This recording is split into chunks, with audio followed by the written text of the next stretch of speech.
Section 1. Shared roots, divergent paths, exploring the linguistic and cultural origins. Christianity and Islam, two of the world's most influential faiths, share common roots in the Abrahamic tradition. Both faiths emerged from the Middle East, a region rich in linguistic and cultural diversity. Christianity, with its origins in the life and teachings of Jesus of Nazareth, spread rapidly through the Roman Empire. Its sacred text, the Bible, was initially written in Hebrew and Aramaic. It was later translated into Greek, the lingua franca of the time. This translation facilitated the spread of Christian ideas among different cultures. But without ideas and right good cultures, there can be no culture and no ideas. Islam emerged in 7th century Arabia with the Prophet Muhammad. The Qur'an, revealed to Muhammad in Arabic, became the sacred text for Muslims. Arabic, a Semitic language like Hebrew and Aramaic, played a crucial role in shaping Islamic thought and practice. The Qur'an's emphasis on linguistic clarity reflects Islam's focus on the accurate transmission of God's message.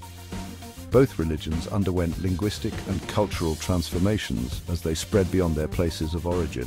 Christianity adapted to the languages and customs of Europe, Africa, and the Americas. Islam spread across Asia, Africa, and parts of Europe, interacting with diverse cultures and languages. These interactions enriched both faiths, leading to diverse expressions of religious belief and practice. The word Christianity itself is derived from Christ and the Latin suffix "ity", illustrating how language can encompass entire belief systems. Section 2. Christianity, a personal journey of faith. Christianity emphasizes the personal relationship between the believer and God. Central to this relationship is the concept of faith, a deeply personal conviction and trust in God's love and grace. This emphasis on personal experience is reflected in Christian scripture and tradition. The Gospels, for example, portray Jesus interacting with individuals from all walks of life. The personal nature of faith in Christianity has led some critics to view it as a subjective and man-made construct. They argue that the emphasis on individual interpretation can lead to differing and potentially conflicting understandings of God's will. However, proponents of Christianity emphasize the transformative power of faith. They point to the countless lives touched and changed by a personal encounter with God. Section 3. Islam embracing universal truth through prophets and revelation. Islam presents a distinct perspective on the nature of truth and revelation. Muslims believe that God revealed his message to humanity through a series of prophets, including Abraham, Moses, Jesus, and culminating in Muhammad. The Qur'an, considered the final and complete revelation, confirms and clarifies the messages of earlier prophets. This concept of a universal message, revealed gradually over time, distinguishes Islam from other faiths. The Qur'an emphasizes that Islam is not a new religion, but rather a continuation and culmination of God's guidance to humanity.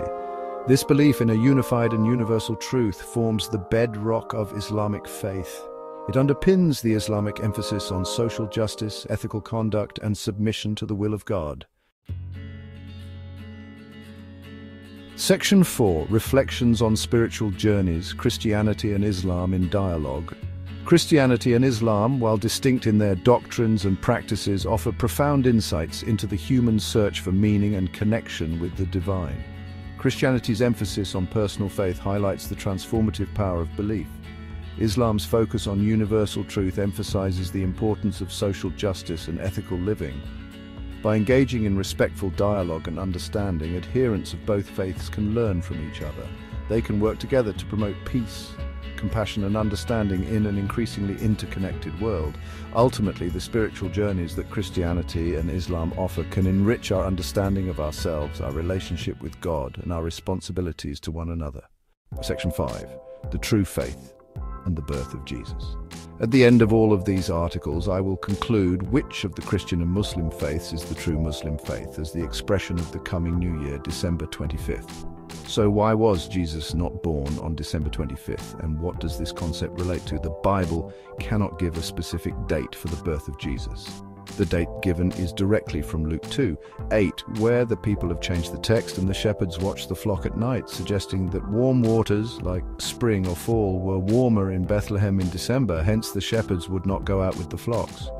So what time did the concept of the 25th of December come to be chosen as Christmas?